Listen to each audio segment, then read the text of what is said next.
Hello and welcome to City Beat. I am your host Greg from the Lewiston City Library. Joining me today is Brandon Beeg Johnson, Recreation Coordinator from Lewiston Parks and Recreation. How are you doing today, Beeg? I'm doing awesome. Thanks again for having us on and chatting it up about Parks and Rec stuff. Appreciate it. Absolutely. We love having you on the show. Always good stuff. Always good stuff. So summer's winding down, as we know, right now. So what does Parks and Rec kind of have on the horizon and on tap for fall and winter? So our Lewiston Community Programs brochure will be out in the paper September 8th.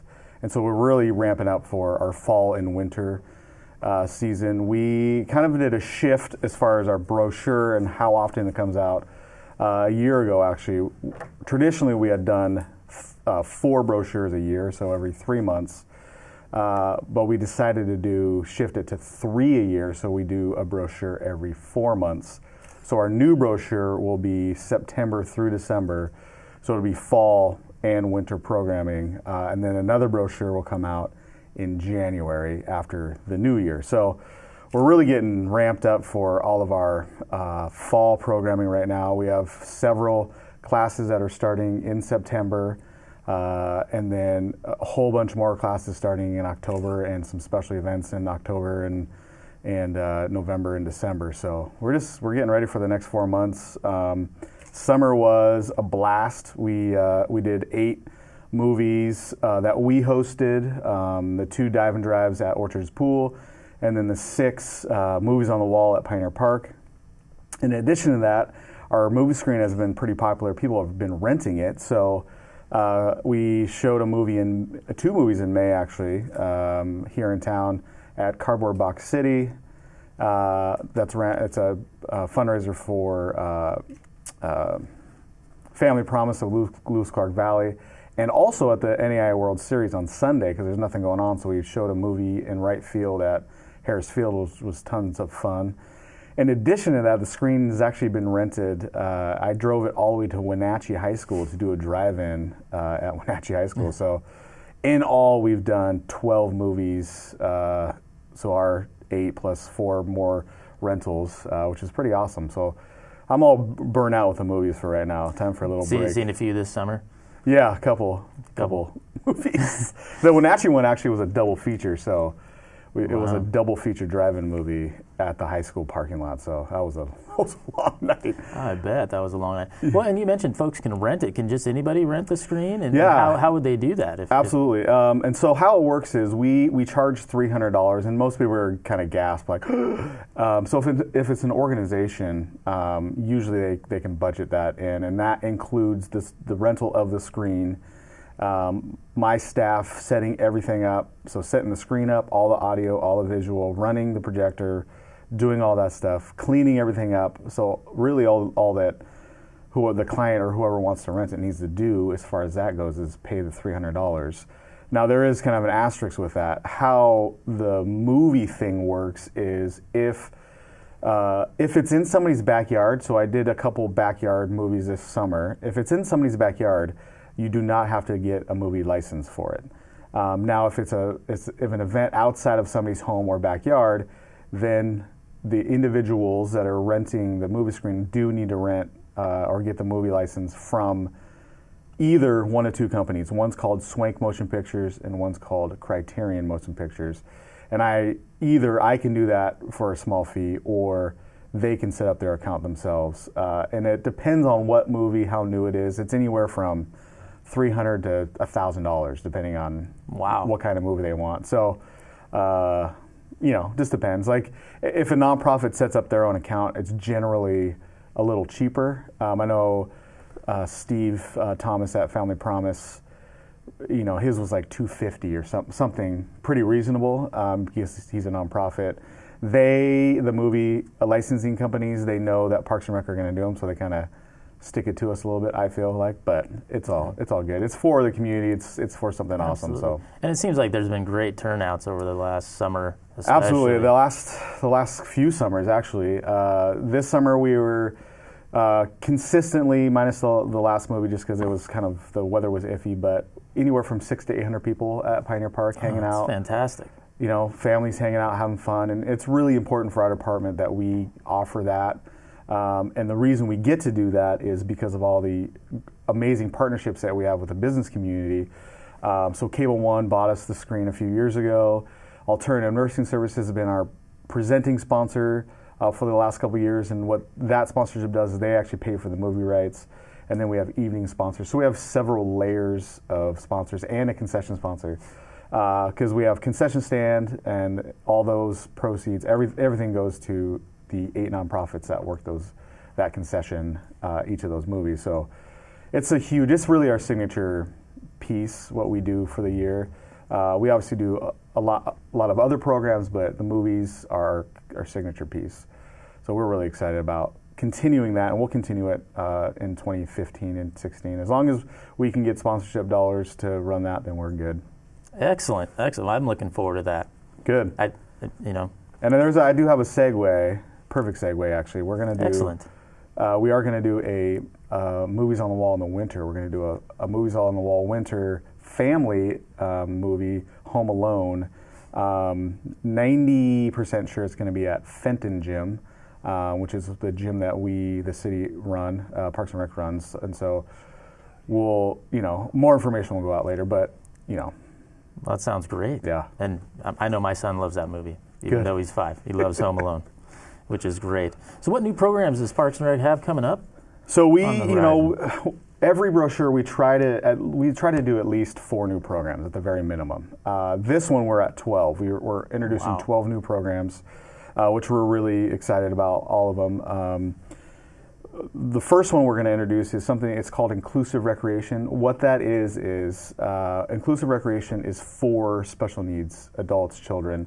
The idea is that we're including everybody, and so the second Friday of every month at the Community Center, starting in October, we will have some sort of activity going on from like noon to 3 for special needs individuals.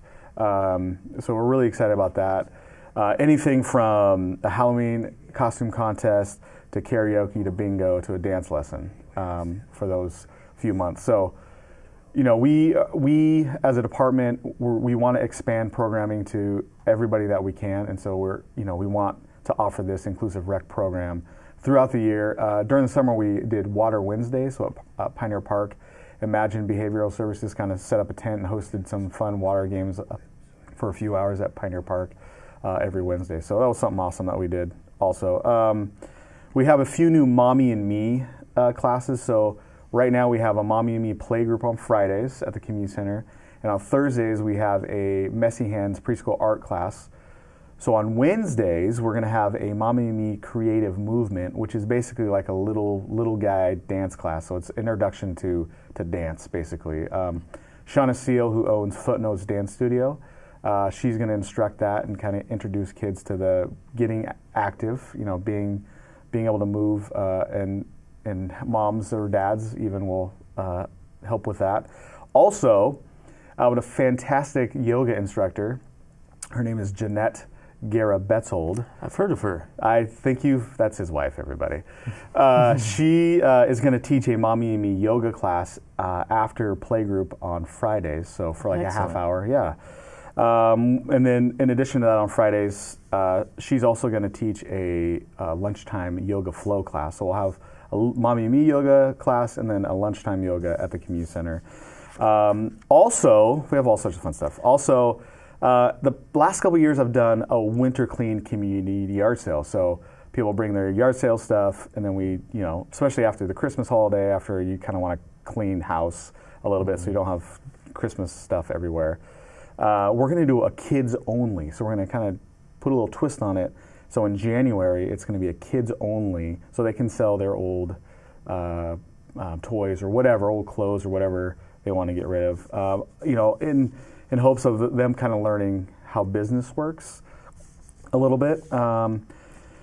Also, for our 50 plus and active group, we're going to do a laptop class for seniors.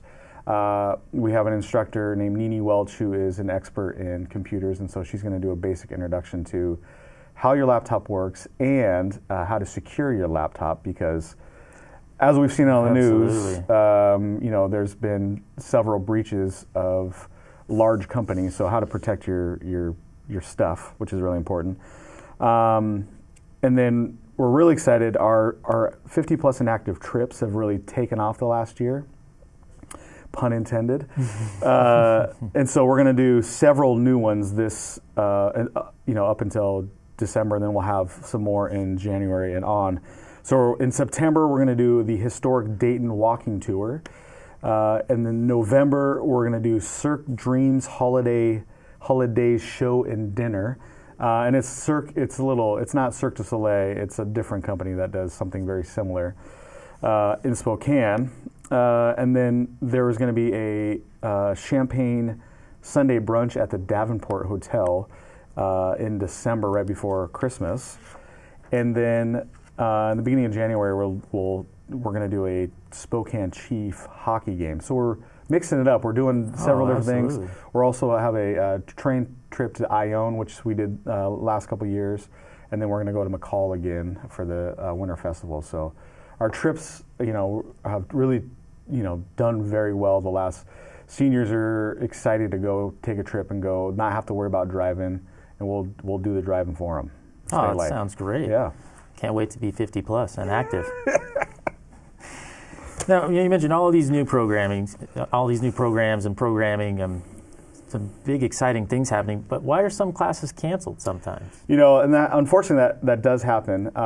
We generally have to have a minimum for each class or each senior trip to be able to run it, so we can make the dollars that we need to make on the admin side. So if we don't get that minimum, then we have to cancel the class. So it's really important that participants sign up early. So if we know we have the amount we need, then we can for sure say, oh yeah, we're going to run it, not a problem.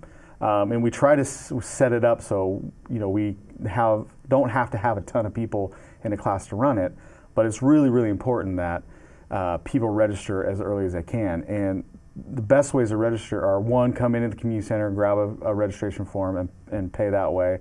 You can call in with the same thing. We'll fill it out for you. We just need to do a credit card over the phone.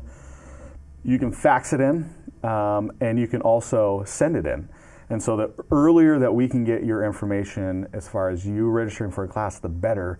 That way we can guarantee a class is going to go. Leaving people hanging is always, people get really wary, well, maybe I won't sign up for that class because then who knows if it's going to go. But if we can get the minimum right away, then we're good and we know it's going to be guaranteed. We are working on, hopefully we've been working on it for a while, in the short future we'll have some sort of online registration, because that's going to be, and being able to do it on your phone. So hopefully in the next short while we'll have that capability. So you just set up your own account via our online registration component, and you can just sign up for how many of these classes you want. Oh, that's great. From the comfort of your phone. How nice will that be? Fantastic. It is 2014, for crying out loud. It is, and it's nearing the end. Yeah. All right, so what are some other ways that folks can find information on programming? I mean, besides watching this excellent program, there's got to be other ways they can find out about this. Yeah, so all of our information is at the community center. Our brochure is delivered in the Tribune. It'll be on September 8th for this fall-winter brochure, so you can get it in the Tribune. In addition, we take it to a whole bunch of different businesses downtown, throughout town. You could call us. We'll send you one if you'd like. We'll just send it right to your house so you can have it. Also, it is always on the city website, so cityoflewiston.org/parksandrec. Also, we do a ton of our marketing and just advertising what programs are going on Facebook. And that's facebook.com/Lewiston Parks Recreation. So there's no and, so just Lewiston Parks Recreation. Like us, and then you'll get it on your feed. We also have a Twitter account too. We link stuff on there all the time. So the social media side is really where we push a lot of our programming. But if you want everything, you want the brochure specifically, online at the community center, various businesses around town. In addition to the brochure, we also send out kid and family specific information called School Connection to schools. So to Lewiston School District, Clarkson School District, Asotin School District, and then various private schools in town. and that will come out in the middle of this September. And so that'll be all kid and family specific. And we really encourage people to check out the website. Any feedback that we can get is going to be fantastic about, one, how accessible our information is, what's the best way to get information to you, whether it's an email blast, etc., or ideas for different programs that you've either seen, heard of, want to do, etc. We open door. We want to hear from anybody and everybody about things that we want to do or are doing right now. Oh, that's great. Sounds awesome. Beej, it's been great having you on the show. Is there anything else you'd like to add today? There's some other things in the works on the development side. We're developing a dog park. We've met with the pickleball club here in town about developing pickleball-specific courts. Our Parks and Rec director, Tim Barker, is working on community park. 10 years ago, we had a plan. Well, things 10 years ago aren't necessarily translating to today, so we need to kind of do a revamp of our plan of community park, which is the 170 acres just off of Warner, up in the orchards behind Ziggy's. And so there's some exciting new things that we're in the works. We're developing. The process that is city government. It does take a while because we have committee meetings. We have to get approval from commission members and city councilors and et cetera. So it does take a while, but we are moving forward. Every day we're working on something new and different and exciting to make this place, the LC Valley, an amazing place to work and live and stay and raise your family and your children like you and I are doing. Yeah, that's great. I appreciate all the hard work you guys are putting out there. We love it. I do too. Well, thanks again for being on the show today. On behalf of my guest, Brandon Beej Johnson, myself, and everyone else here at City Beat, we hope you have a fantastic day, and we'll see you next time.